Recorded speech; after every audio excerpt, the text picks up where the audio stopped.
Good afternoon and welcome to the National Urban League's Digital Career Success Series.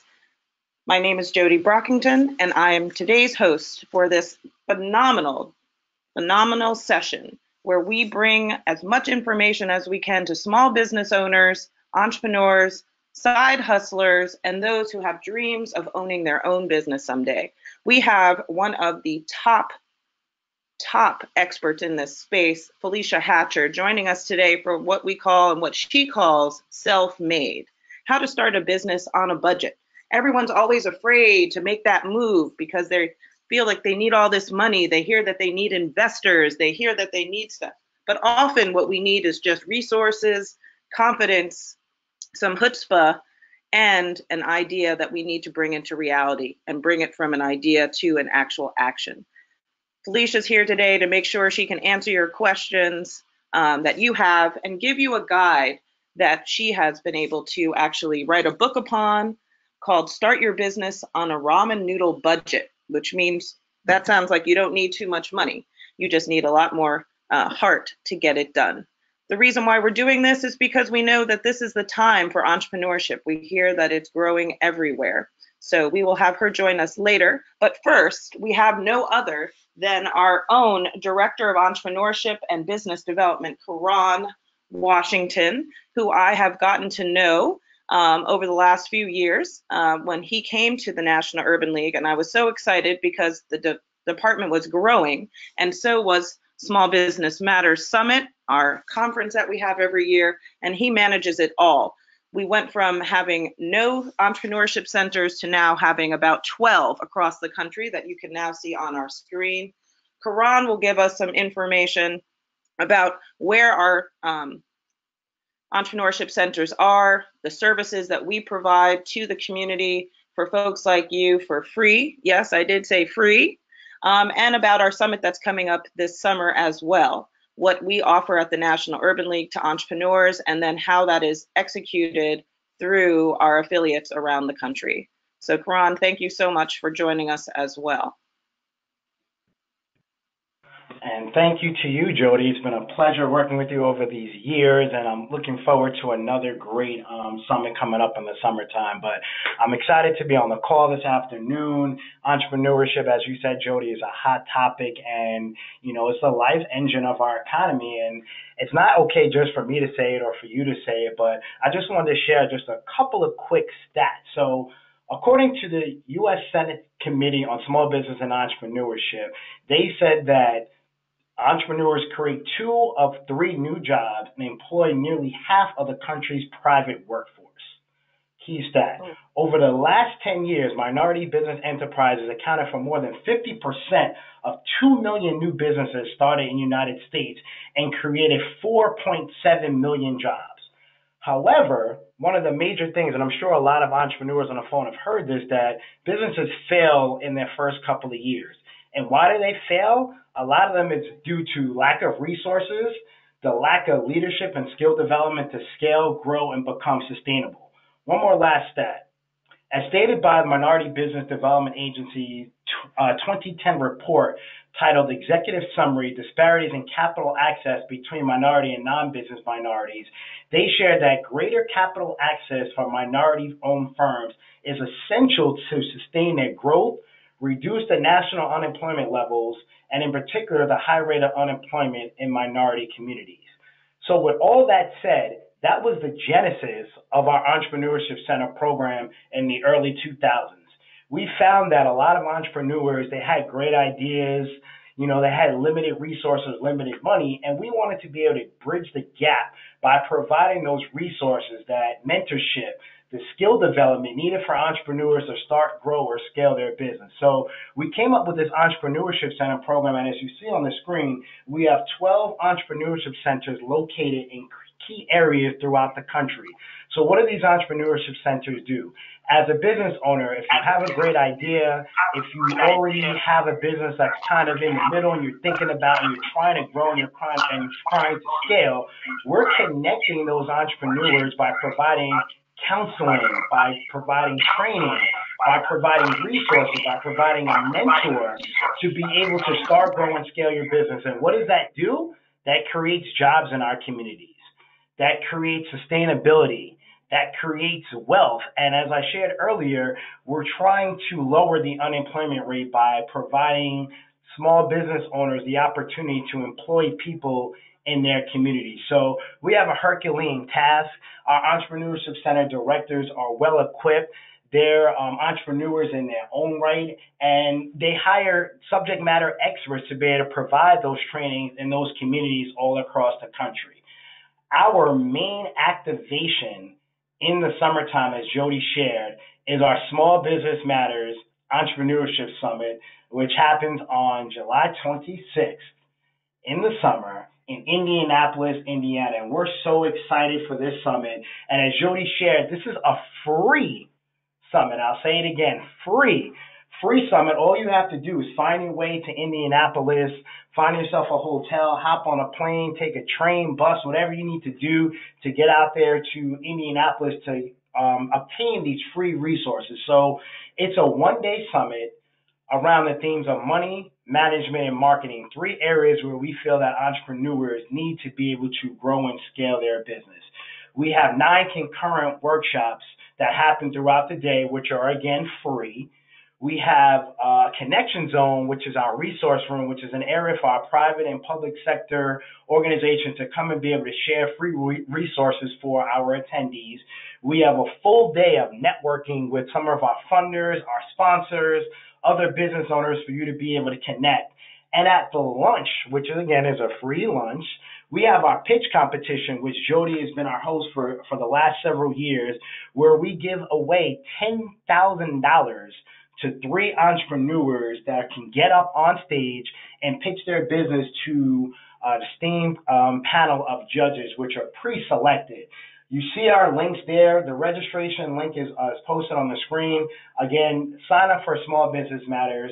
Make your way out to Indianapolis. And once you register for Small Business Matters, you can also enroll in our pitch competition. We have so many stories of entrepreneurs that have won our pitch competition, have gone on to obtain contracts in Walmart, that have gone on to obtain huge contracts in schools, who are in magazines, who are in Forbes magazine, entrepreneur, business owners that didn't even win, but were able to get up there on stage and actually won funding, not from the contest, but won from funders and other small business owners that were there in the room. So great opportunity, great experience for you to get your business out there, to be able to connect with other entrepreneurs and obtain the necessary funding that you need. So I am done. I'm excited to hear about this Robin Noodle budget because, again, it is just an exciting topic. So, Jody, I'm going to go ahead and turn it back over to you, but I'm looking forward to seeing everybody in Indianapolis, Indiana for our Small Business Matters competition and the summit. And please take some great notes because I know Felecia is going to have some phenomenal information to share with you all. Thank you, Jody.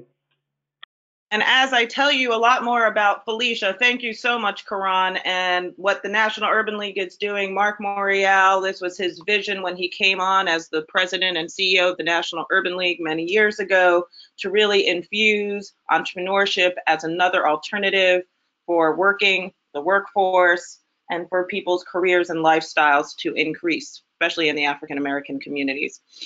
There's a poll in front of you. If you guys can please take that, because we want to know who's in our audience. But let me tell you a little bit about Felecia. I cannot tell you actually where I met her, if I met her live first, if I read about her in Ebony or Black Enterprise, if I saw her speaking, if she was advising me even. I don't even remember. All I know is this woman is a powerhouse, has great presence.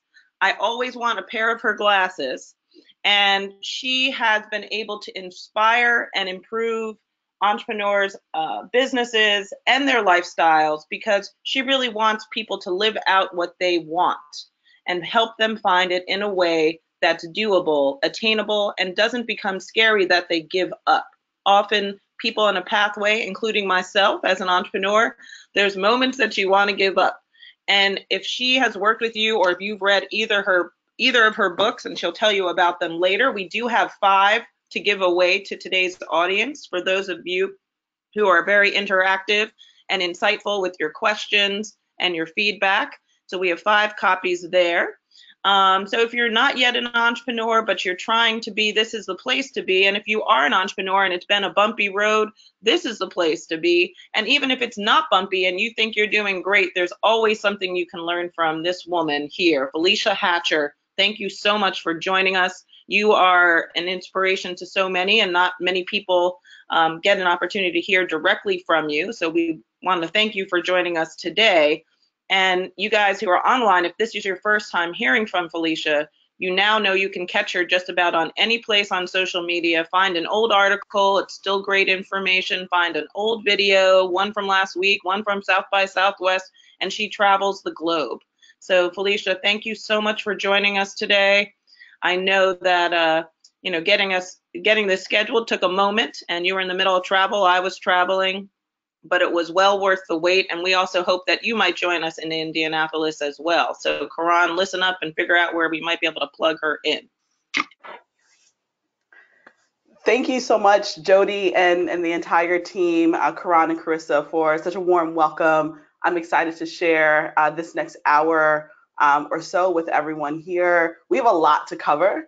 And so the title of this is Self-Made, right? Starting your business on a budget. I am the author of a book called How to Start a Business on a Ramen Noodle Budget. And it's a funny book. I'm going to dive into some of the key topics that I cover about the book, and about kind of like this concept and kind of this mindset shift of my personal experience of having a long list of the reasons why people tell you can't start a business, right? No money, no food experience, a long list of no's, and being able to do it anyways.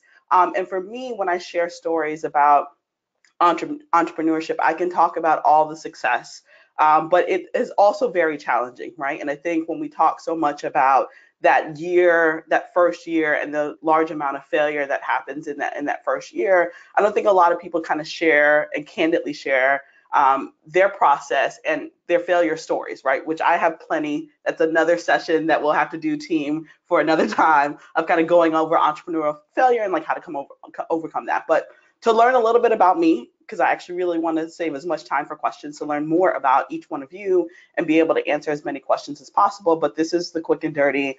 I am a White House award-winning, globally sought-after speaker, author. Most of the work that I do now is around ridding Black communities of innovation deserts. I create cool books, cool events like Black Tech Week, Black Tech Weekends that we have in 7 cities all across the United States. And a lot of my time is spent helping startups and creatives, tech professionals, and entrepreneurs live full out and follow their most epic dreams.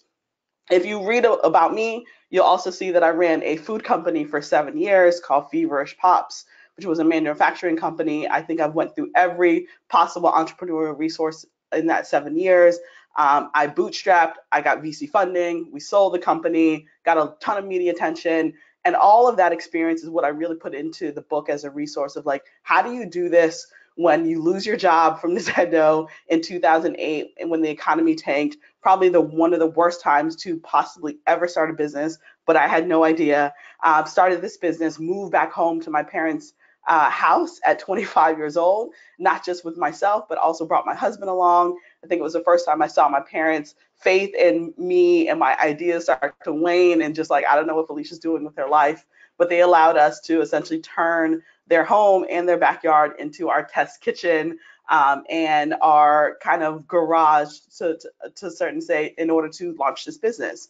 I fell down chasing after an ice cream truck in heels. Who does that but me?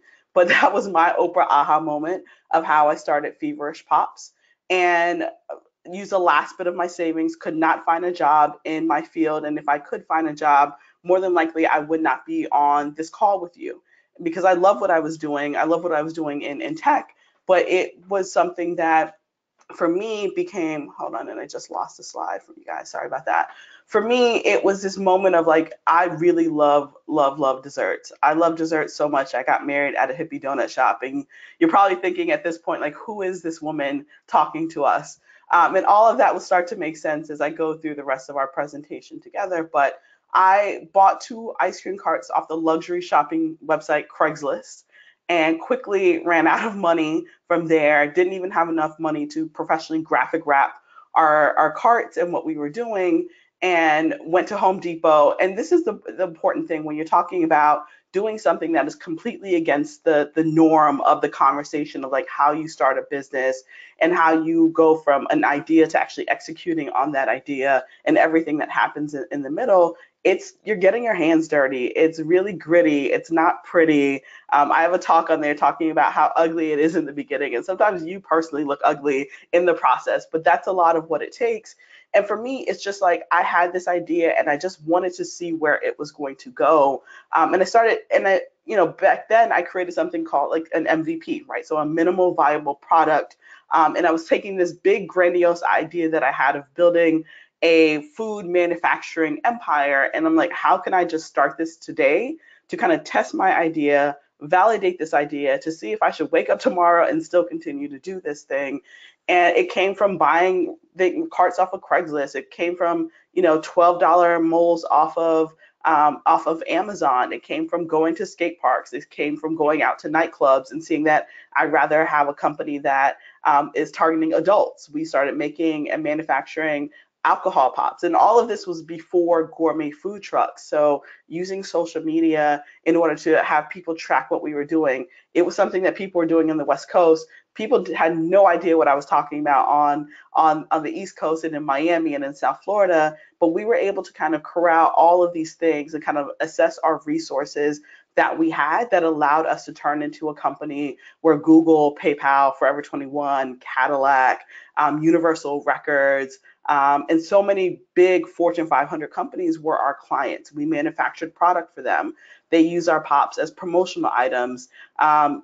And anything like and crazy things like under the sun that we were able to do with manufacturing pops and alcohol pops, we were able to do that.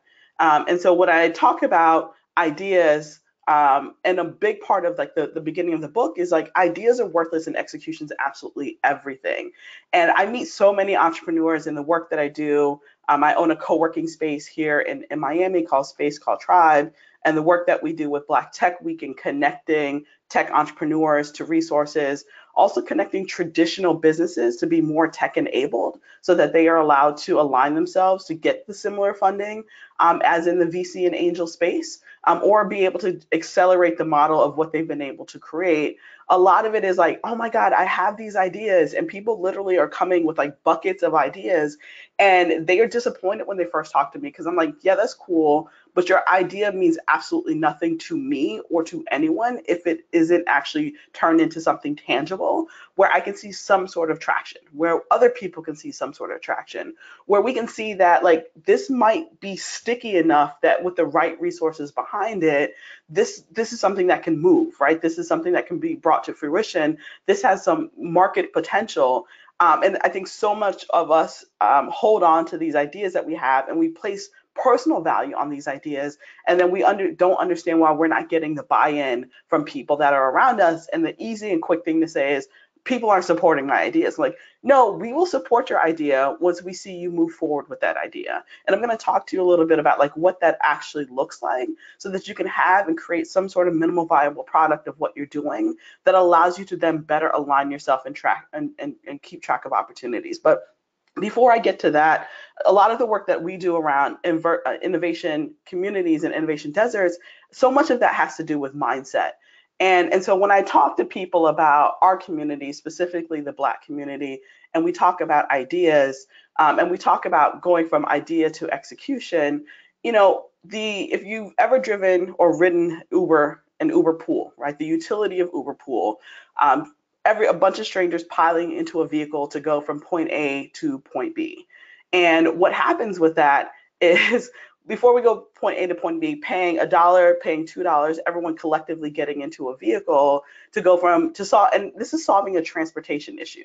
And so if you're familiar with Uber Pool, what you may not be familiar with is the jitney taxi in Miami, in the Little Haiti area.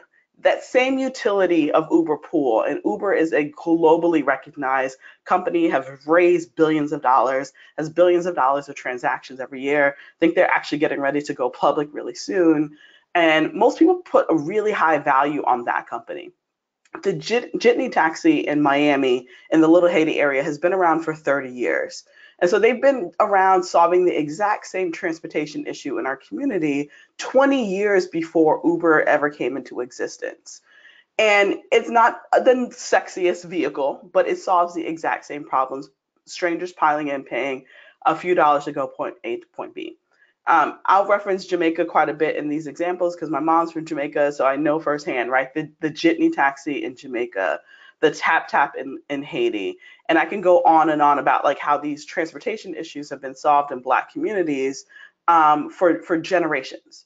And what happens is, and I can go on for another example, Airbnb, right? And so after slavery ended and around sharecropping, and we had some family members and some ancestors had funding or a little bit of money, and they got their homes, and strangers sometimes would pile into homes and share rooms and pay a little there so everyone can kind of live in the exact same utility as Airbnb. Right? Every Sunday in the Black church, we crowdfund, right? We pass a plate, a dollar here, $5 there, whatever you can pass into that plate. And that allows us that collective coming together of a dollar here, a dollar there, adding up to whatever we need to fund something, whether it's the building fund, whether it's the scholarship fund, whatever that thing is. And I have some funny photos in there, but whatever that thing is, it allows us to be able to raise money in order to financially afford whatever that thing is that we need to pay for. And I'll go into crowdfunding a little bit more as a way for you to be able to move from being a ramen noodle entrepreneur to being able to get some serious funding to support what you're doing. But I show you all these three examples for a very important reason.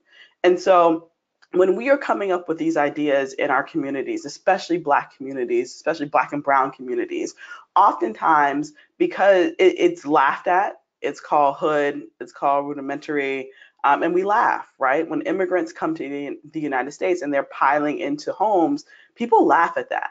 And at no point did they say, oh my God, like they're solving a major issue. This is a business idea with the right amount of funding, with the right amount of resources to support this. This is something that can now be a globally recognized brand and something that is on the cell phones of everyone across the world. And so what I want you to kind of think about, and I'm sharing this with you for two reasons, and I kind of switched up the presentation a little bit, is yes, it's important to value your ideas, but it's also important to make sure that you are going to market with this idea as quickly as possible. But then also when you are thinking about your ideas, whether you're at home and you're struggling, whether you want to quit your job, like whatever that may be, that I want you to be thinking not just like how you were solving this problem locally, but like how can you be solving these problems globally? And it may not look like anything right now, and you may not know the first step to take, and you may be trying to figure out like how can I just kind of step out on faith and make this idea happen. But know that historically in our community, we have always been innovators, we've always been entrepreneurs, and we've always been problem solvers. And so as much as I can teach you about the tactical things that you can do to launch your business, if you don't kind of get over that hump of thinking that these things don't happen in our community and innovation doesn't exist within myself and that I'm not a genius, then nothing that I say or anything that is said, nothing that the Urban League's amazing entrepreneurial centers have for you as tools will you understand how to actually use those tools and use the conversation that we have today in order to move forward. So that's why I wanted to share that. But crowdfunding, we do it every Sunday in the Black church. It's called Passing the Plate. Throughout the Caribbean, it's been called Partner, right? This collective of kind of coming together in small groups. Throughout the continent of Africa, for literally generations, it's been called Susu.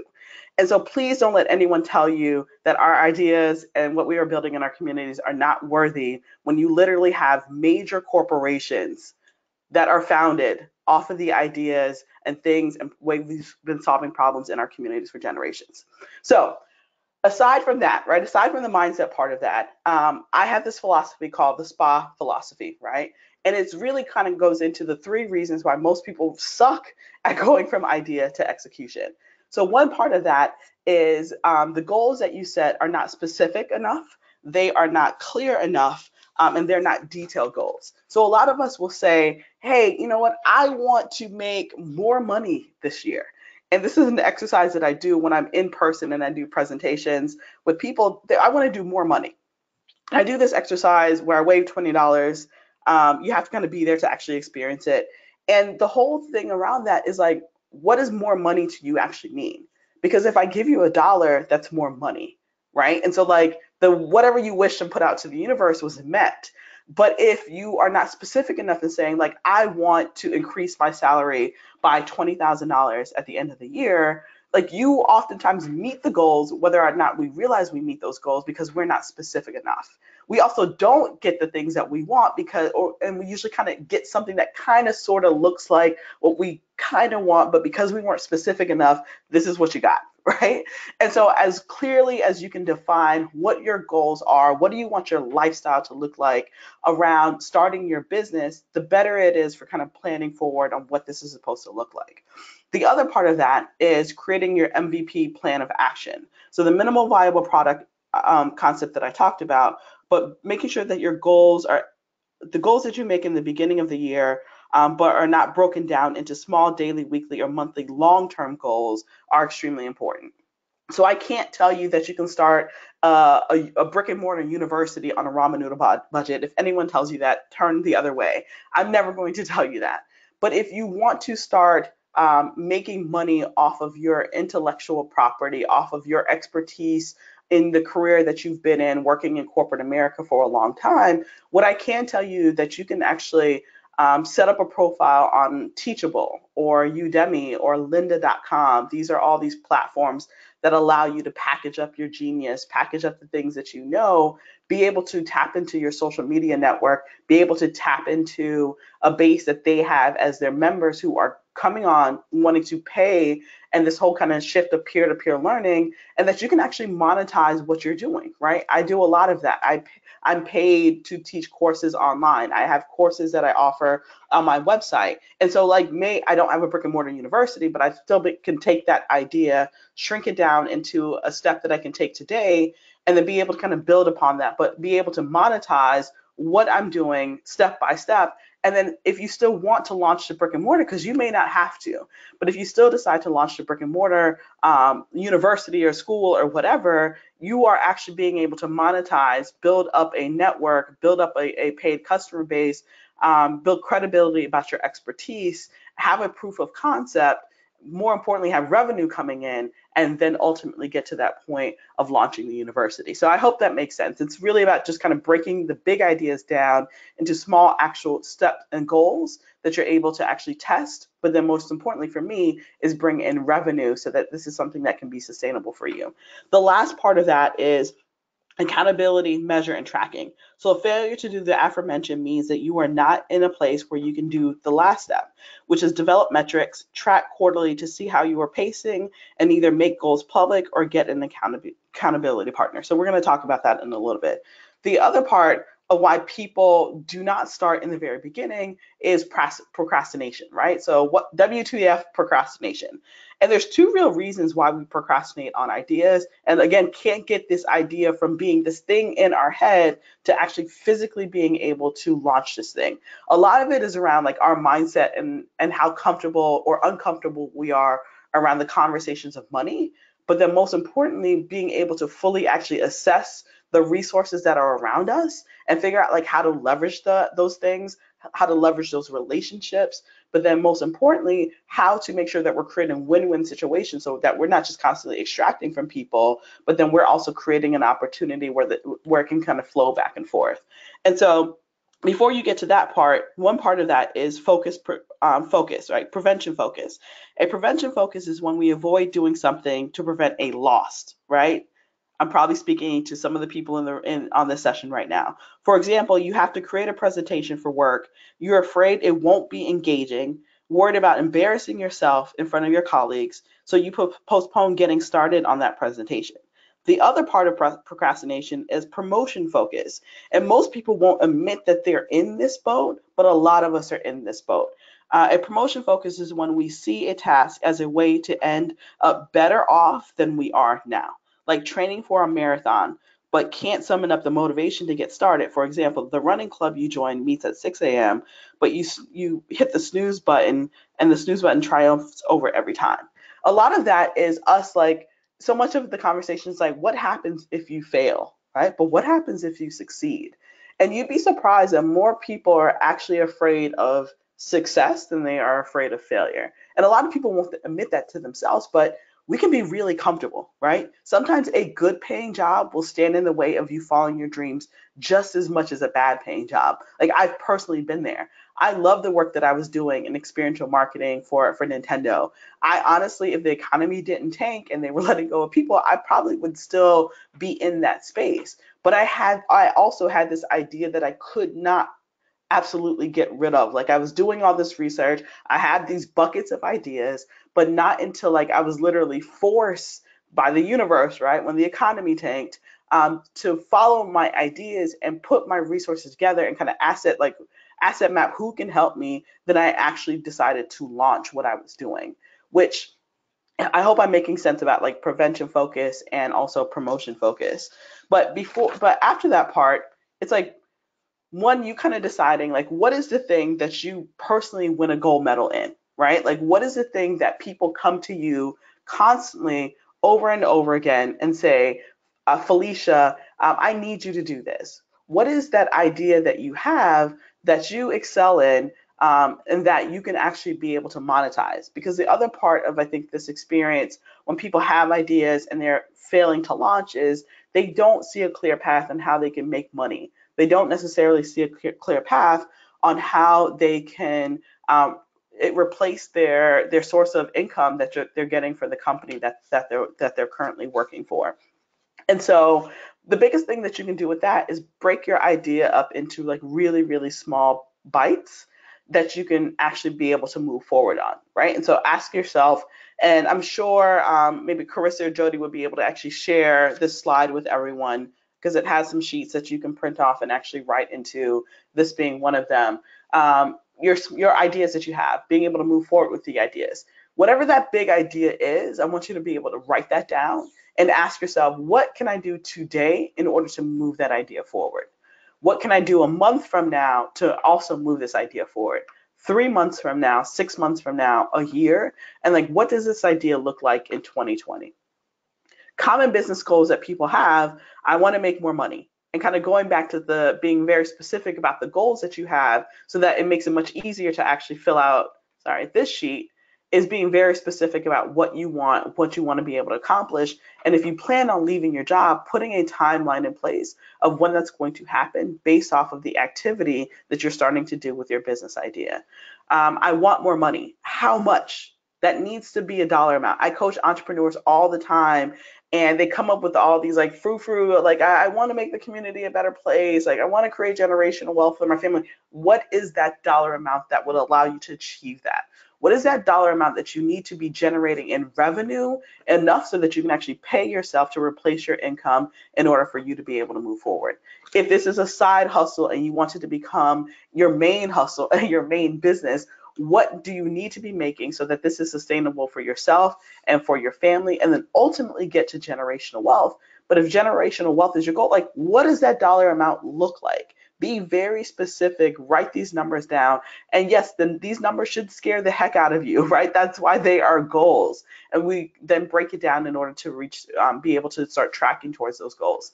I want to expand or grow my business, right? Some of you on the call currently have a business and you may want to be able to grow and expand, but like saying expand my business is cool, but like what does expansion mean to you? What does that look like? Are those more stores? Are those more kiosks? Are those more trucks? Is that a larger footprint online? Like what does that actually look like? What does expansion look like to you? And being very specific on what that is. I want to triple my revenue. What does that mean? Do you actually have the infrastructure in place to triple your revenue? Yes or no? And if you don't, it's not so much about the dollar amount, it's what do you internally with your company need to have in place in order to triple your revenue. Because tripling your revenue also means more work, more volume that needs to happen, more sales. Do you have an appropriate and right amount of your sales team trained and ready to go and allowed you to do that? If you're manufacturing your product,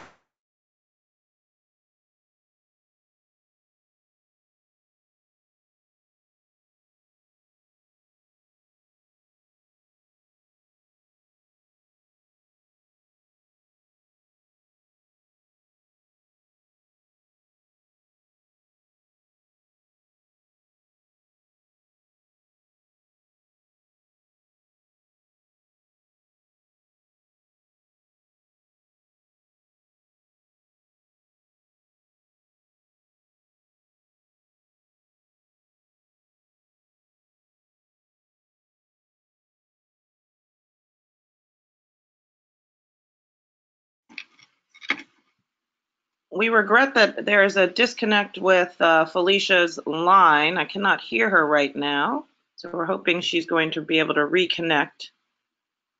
Failure is final. It's never She's actually back. a good thing. I'm sorry. We lost you for a moment. Oh, can you hear In me that now? last part. No, we couldn't hear you for the end of that. So, Oh, did you guys hear me about success and failure? and then, so if you can just kind of go back just a bit and then Okay. fix. I think I left off on the last part of common business goals is where people say that they want freedom. And so defining what freedom actually means to you, and freedom means something completely different to me than it should mean to you. Same thing with success. Success to me means something completely different than what it means to you. For me, I value freedom very highly, right? That's why I'm an entrepreneur. But also, failure should mean something completely different to you than it does to me or anyone else around you. I work in the startup space. Failure is something that is rewarded. How quickly can you fail at this idea? It sounds like an oxymoron. And that's something that's with the Black entrepreneurs and techies that I work, it's something really hard for them to grasp because in our community, no, you do not fail. And failure is not final. It's like how quickly can you break things on this way of figuring out what is actually going to work. And so it's all of this is a mind shift, but all of this requires you to actually personally define what these things mean to you and the journey that you want to be on. So this is a funny point, right? So just follow your dreams and the money will follow, they say, right? But what they never say is how long it will actually take. And so I always like to share, and I talk about this quite a bit in the book, is as much as you are building this idea, a lot of us are going to need some sort of like gap funding in order to kind of figure out what that next step is. And so I created, and I know we don't have a lot of time on this call, and so I try to jam as much stuff in this as possible, but then also be able to provide you some resources. But there's a link on my blog, Ramen Noodle Startup, that actually shows you 56 side hustle ideas for struggling startup founders. And so I'm like to be very candid with people when you're talking about starting a business on a budget. Oftentimes there's so much that you can do, right? There's so many ideas that you can explore. If you're starting a food company, you have the cottage law that is to your advantage in a lot of cities, not every city across the United States, but that allows you to be able to do stuff. You have farmers markets that you're able to utilize, but then being able to set up a Shopify site instead of actually setting up a real website. That's something that you can do with very little technical know-how, and that allows you to then start reaching out to your social network and your contacts and allow them to be able to do business with you online. Something that I think is really cool that I don't think people are utilizing enough is Airbnb experiences. This is another way that you are able to tap and test your idea, with also being able to connect to a consumer base and a customer base that is really looking for these things as they travel. A large majority of people that travel for business or for pleasure are traveling by themselves. And so this allows them to be able to experience something in a city, but allows you to be able to make money off of Airbnbs, right? And I think the whole Airbnb model, which I have a side business with my brother and my dad and my uncle, we run Airbnbs with houses that we used to have actual tenants in. Now we do short-term rentals. And we make where we were making $1,800 a month or charging $1,800 for a year-long tenant, those houses are now doing $4,000 to $5,000 with Airbnb. And so if you don't have a house or if you're looking for funding and you can rent out a room, that's another way that you can use that money to fund your business idea. You can also start a business where you are managing Airbnbs. And so that is taking someone who has a vacant house or a house that they are no longer renting someone, and you actually manage the Airbnb process for them. That allows you to also get some funding to do what you want to do, or that's a business within itself. And so there's so much that's going on right now, and why I love kind of technology coming into traditional businesses and kind of creating this model where you don't really have to own things anymore in order to monetize them and turn them into serious businesses, that whether you decide that this thing is going to then fund the larger idea that you have, or it is the side hustle that you were going to expand and look at it with a different set of eyes to fuel what you're doing. But you can find 56 different side hustles and ideas on one businesses that you can start. Or if you are launching a business that is more capital intensive, there's nothing wrong with kind of creating a side hustle that allows you to get some more cash flow in so that your basic Maslow's needs are met, right? Like you can pay rent, you can pay internet, you can keep your kids in school, like all of those things can be met while you work on this other idea that may be a little bit more capital intensive, like launching that university we talked about. What can you leverage, right? And so there's a lot that you can leverage as far as resources, and that's really the premise of the ramen noodle book, right? So my whole thing is you don't need millions of dollars to get started in your business, but you do need to get started. And most likely with what you have and where you are. And I think because we and society has painted this picture that you need to have $1 million and you need to have like a Rolodex out of this world and you need to have like all these things, most of us don't start. And if we're talking about transformational change in Black communities, if we're talking about decreasing the wealth gap that exists, more and more of us are going to need to be really smart about starting businesses and actually being able to employ people in our community if we're really talking about having a drastic shift of the wealth gap going in the opposite direction, right? In order to really be impactful for our communities. And so just like Karan said earlier, that is rooted in entrepreneurship.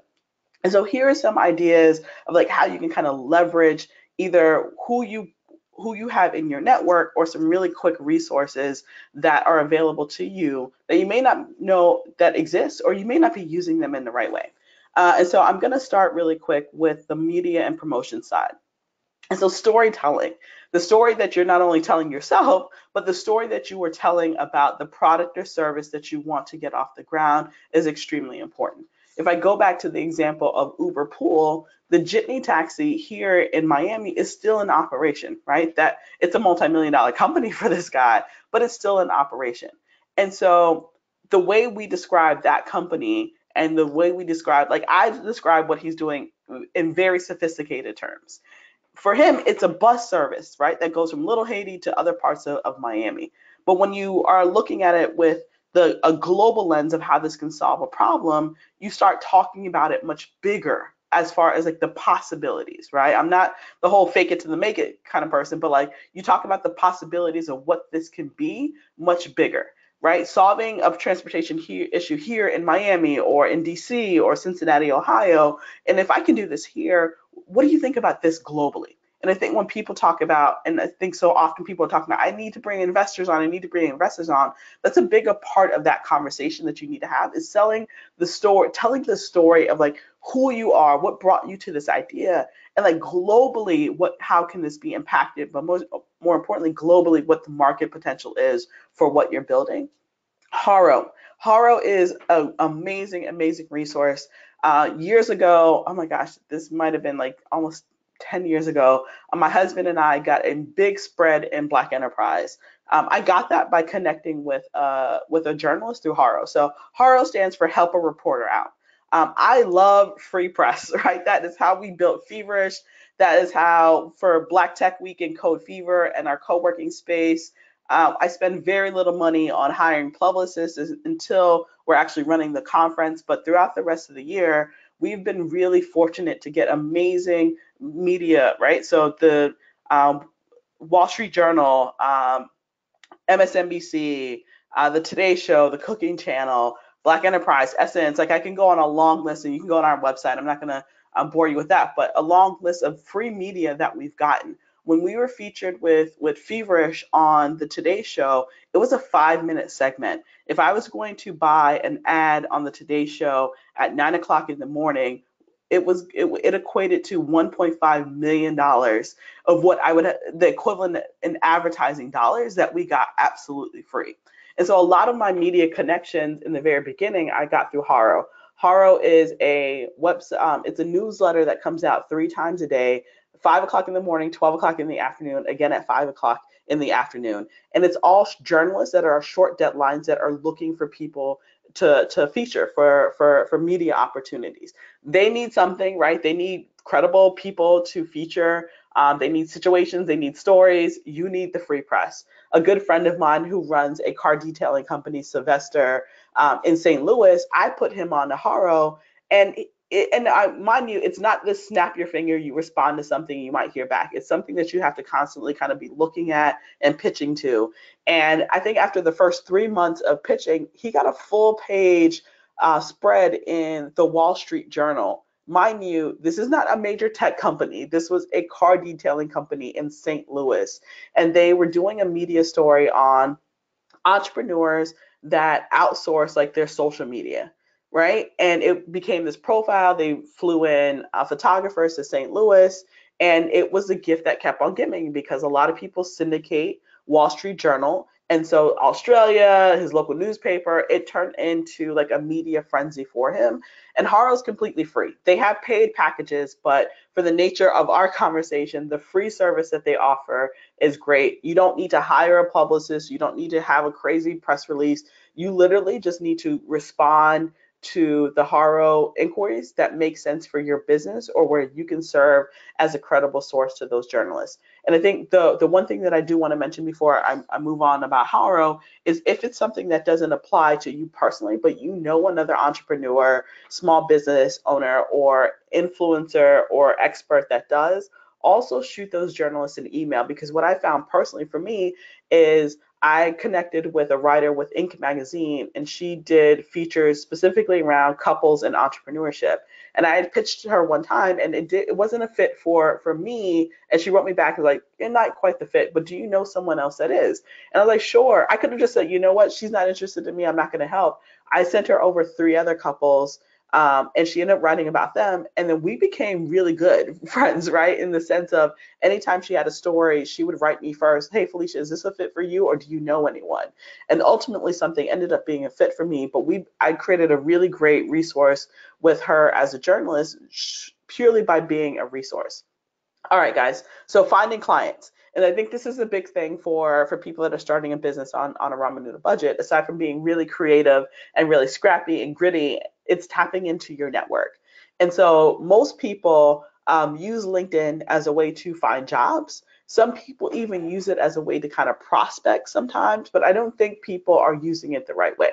So if you had to spend $50 a month, and I don't work for LinkedIn, but I should because I promote this component of it so hard. The LinkedIn premium account, and you can get the first, I think 30, or I know for sure 30. At one point I saw 60 days. You can get the first 60 days of the LinkedIn premium account for free.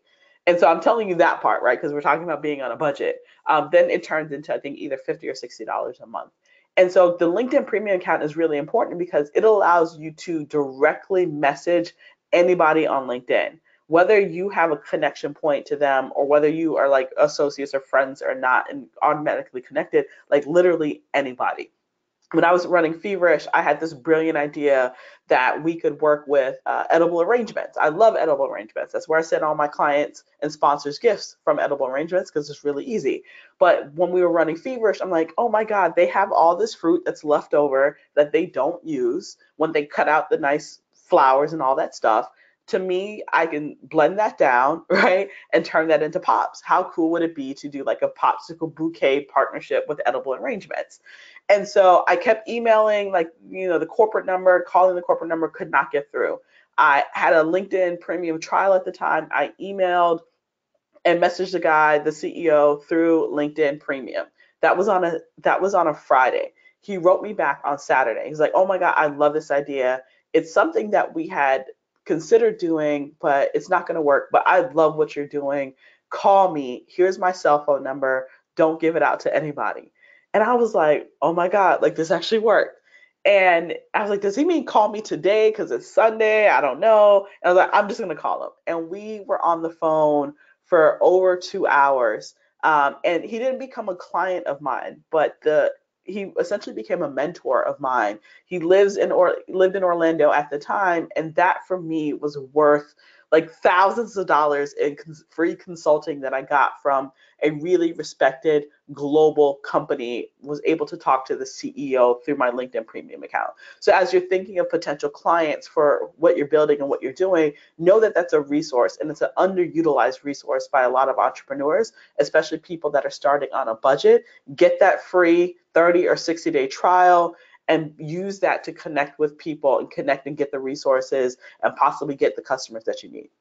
Social media, there's so much that you can do with that. There's a link that Carissa is actually going to put into the chat for everyone to check out. It's a blog post because we don't have enough time to kind of go through that right now, but being able to actually use Instagram to test your ideas. So Blavity, which I'm sure many of you guys are familiar with, Morgan shares a story about at any given time, they have, I think, anywhere between 50 to 100 ghost accounts on Instagram. And what do I mean by ghost accounts? These accounts don't say Blavity on them. They have some generic name, and it allows them to kind of test an idea to see if it's a business idea that they should be move forward with or put any funding or resources or manpower behind. And so her example was they wanted to create something in the hair care space. We know that the hair care space is flooded. And so what they did was they set up this ghost account, and it just had images of different kind of hairstyles. And they said if it doesn't get to 5,000 followers and a certain level of engagement after 90 days, we're not going to do this. And it had to get exactly to 5,000 followers. And so they were doing all the things of engaging people on social that a lot of businesses do in order to see if this is something that they could get traction enough in order to see where this is going to go. Long story short, and I do a deep dive in that on that blog post, but it got to what they realized is instead of doing something with general black hair care, that all their posts and all their content they were creating specifically around braids were the ones that really got the engagement and really got people asking them for more resources or where to buy certain things. And so that was something that they were able to use social media to test completely for free. And then it also, all the assumptions, right? And when we are starting a business and we have an idea, we have a lot of assumptions that we don't know to be true until we actually get this thing going. Same thing with when I started Feverish Pops. Even when I started Black Tech Week, I didn't know if Black techies were going to want to convene 5 and 6 years ago. We know that now because there's a ton of conferences, but I didn't know. Launching a co-working space in the Overtown area of Miami, this is also something that I didn't know, but I had to be able to test this idea to see if it was worth raising the money in order to do that. And so same thing with you with your business idea. Social media allows you to do that. In addition to social media and buying Facebook ads that are really cheap that allow you to reach an audience that you personally wouldn't be able to reach, social media allows you to do all these things other than just be social and have these conversations. It allows you to really be able to make money and test ideas so you can figure out like what your next move should be. All right, guys, so I want to make sure that I leave time for questions. So I'm gonna breeze through this last thing, and then we can open it up so that we have a few minutes for questions. So customer funding, we understand that. Contracts, we also understand like what that can actually mean for your business, and getting a contract with a company ahead of you actually doing the full launch is something that you can do. And I actually explore like that process of what that means inside the book.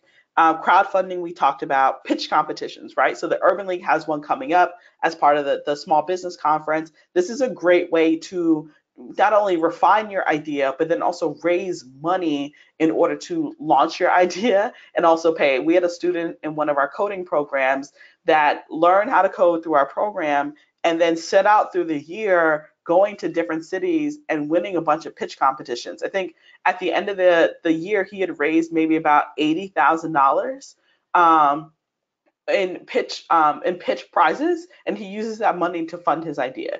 Like brilliant starting your business on a ramen noodle budget, like grittiness and scrappiness and creativeness to be able to launch. Fellowships are another really cool area that you can actually raise money. I'm an Echo and Green Fellow.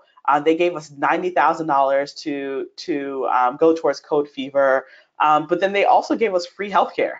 And more importantly than the money is a crazy network of like anytime I need an introduction, especially corporate introductions for sponsorships, like I can just email my program manager and they have connections out the world because they're the largest seed funder of social entrepreneurship. And it's just been amazing. Barclays sponsorship came from our connection with Echo and Green. And so not only looking at fellowships for the funding aspect of funding your idea, you also get the educational support, the mentorship support, and then amazing network.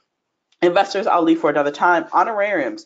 If you are a career professional that is looking to leave corporate America to launch your business, and you have something of value to say, like you can be paid as a speaker. I'm a paid speaker. I just got out off a 3-city tour for Google. I was paid really well. And I travel and I speak all the time, and I'm a paid speaker for that.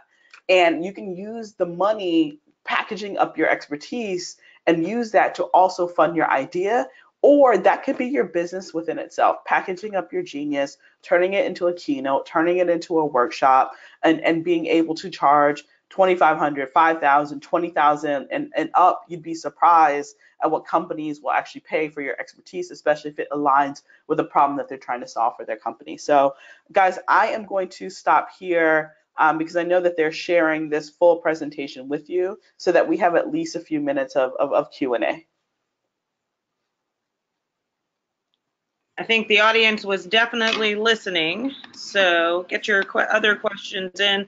I'm going to kick off the questions, actually give you a break since you've been talking. And Karan, if you can tell the audience like what the entrepreneurship centers across the country offer, what resources, what they can get based on also some of the stuff Felecia brought up of resources and things that entrepreneurs need to succeed. What are some of the services that the entrepreneurship centers provide? Yeah, so very quickly, each market is definitely different. Las Vegas have large startup area, Atlanta as well, Cincinnati, and New Orleans Women's Business Resource Center. So I would say the best way to answer that, Jody, is for you to go to their website, look them up online and kind of see what the service is provided. But basically all centers provide one-on-one counseling, they provide group training, and they have subject matter experts that are able to teach a variety of topics, whether that's marketing 101, whether it's access to capital, whether it's, as Felecia shared, some of those crowdfunding or some of those access to venture capitalists, how to perfect your pitch. Any resource that you need, our Entrepreneurship Center directors are able to provide. And if they're not the one that actually do it, they can bring in, again, the subject matter experts that will be able to provide those services for them. But the best way to answer that is to definitely look them up online, schedule an appointment, and actually either go into the center or call and schedule a one-on-one appointment that will be tailored to your needs. Gotcha. Yeah, so for you guys, the resources also are free. They are provided from, as Felecia was talking about, corporate sponsorship and other things, so the National Urban League to provide you information you need. But these companies like UPS, if you had a product business instead of a service business, and they can teach you also best ways, best practices to ship things as well. Felecia, for you, you talk a lot about, and I know we all kind of test things out, but how much time should you really dedicate to testing out an idea for success or a product or a service when, based on, budget, time, even with your list of 56? Mm-hmm. Yeah, it really depends on. Sorry. It really depends on the product, right? And like what you're ultimately trying to build. And there's so many tools that allow you to test, right? So, if you are, again, like if you are starting a food company, you can test that through, instead of opening up a brick and mortar or opening up your own like kitchen, does that need to be at a commercial kitchen? That's a way for you to test. Are you setting up and being a part of a ghost kitchen and then just opening up to Uber Eats and Postmates and just having people come and use that platform and to deliver? That also allows you to test the market and see what people are responding to and tap into a network of people that are looking for food, right? And so I think it really depends. I like the model that I mentioned with Blavity around testing between 60 to 90 days, but doing things that are moving forward, right? And so and when and that example, and sorry guys, I'm a little sick, so I'm a little like nasally, but that example allowed you to test the concept through social media. I like to actually have people test the concept through sales, because what I think most people don't realize is like, do you actually like the process of selling this product? How long does it take you to actually make have a successful transaction happen, right? Those things are to me extremely, extremely important, and I talk a lot about that inside the book. Like most people, they do the incorporation, they do all this heavy lifting, they spend money, and they haven't even seen if it's a process that they personally like, or this is a process or a product that the market is actually responding to. And the quickest and easiest way to do that is to create some sort of minimal viable product, create some sort of examples, create some sort of prototype, and literally go somewhere and try to sell it. And if you like that process, if the process is easy, if people are responding into a positive way, then double down, make the tweaks. And then again, social media allows you to get the feedback quicker and faster than ever before.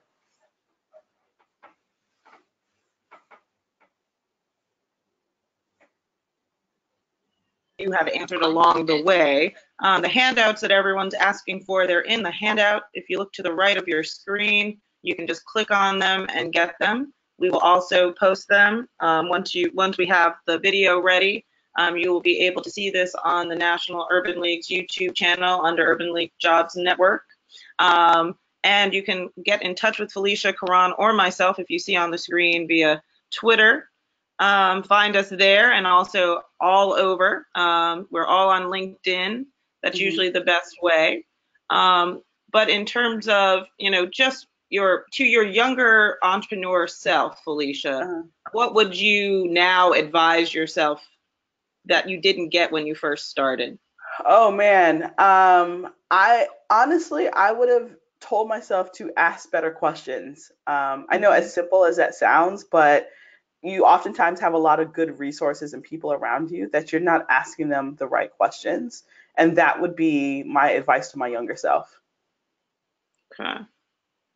Well, we will announce, and the winners will just receive an email from Clarissa from our office here.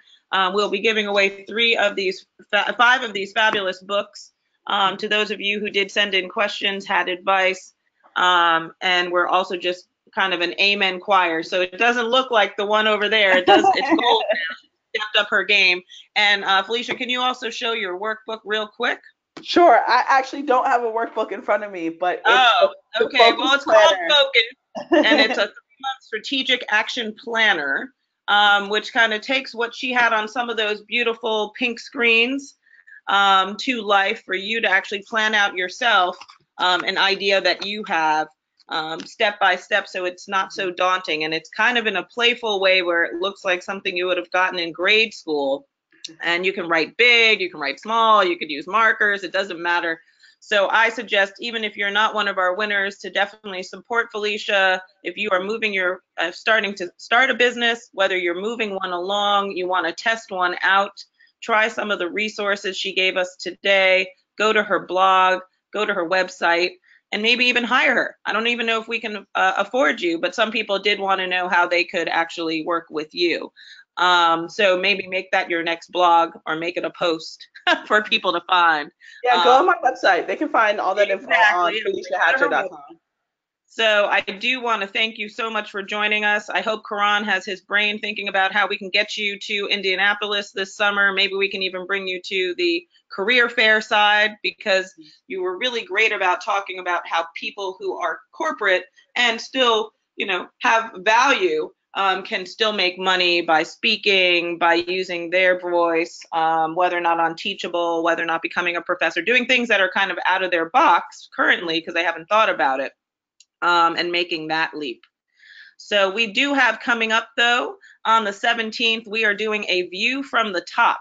We are trying to hear from as many folks that have made it to the C-suite in corporate America, some who have also taken some of Felecia's points to heart and have a entrepreneurial side to their career, we are going to be interviewing Valerie Rainford, who's at JP Morgan Chase. And she is also an author. She has a story about her life, because we meet people today as someone successful, but often we do not hear their background story of what it took to get to where they are. Felecia shared hers today, that it wasn't an easy trail for her and her husband, moving home, moving cross country, but now she's a fellowship, now she's all over this media, but she told you it wasn't easy either. So to hear those stories from those in corporate America, to help those of you who also want to climb those ladders a little bit more before an exit, or plan to just maybe be CEO one day of the company they're at. And then last but not least, for the April season, we will end our time in Atlanta live. And actually the one with Valerie Rainford will be live in New York, but the one for career choices, it's lessons from the book Becoming by Michelle Obama, using her themes and her story to inspire everyone else to how they can write their own stories and their career story in a way that they feel that they have given back, made an impact, and created a legacy. Because that's really part of what Michelle Obama is trying to do. Felecia, I think you're on that same pathway. You've definitely created a following. You will definitely have a legacy of all those businesses and people you've helped along the way.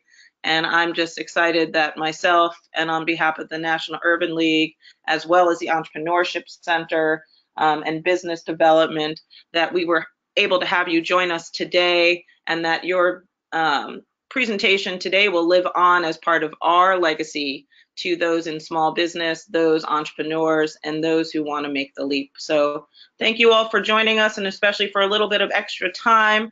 Felecia always has so much to say, and I'm sure a pin could drop in whatever office you were in today. So thanks again on behalf of the National Urban League. Have a great rest of your day and a wonderful weekend. Bye-bye.